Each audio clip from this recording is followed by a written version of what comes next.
on the outside. You can see him getting pushed by the 11. They exited turn 2. There's a little bit of a tap, kind of dancing across the back bumper, Kevin. He gets loose, gets into buescher on the bottom.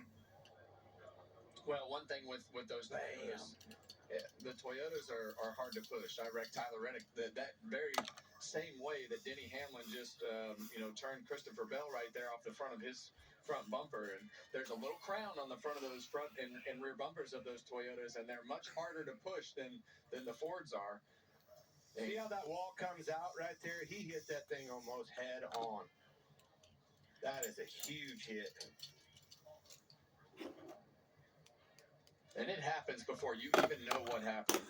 From Denny Hamlin's standpoint, you think you're just doing the right thing, and that car will just take off like Christopher Bell's did right there. If something is just misaligned just a little bit.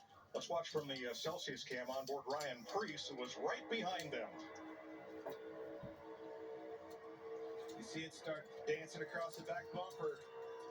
Yeah, it's that side-to-side movement, and with that crown on the front and back bumper, when it went right, and when it came back to the left across the front bumper of Denny Hamlin with that little bit of bow on the back bumper, that's when it turns those cars sideways when they start moving up and down like that. And it just cleaned off the 17 from the inside of the front row. Look at the radiator fly out of that car.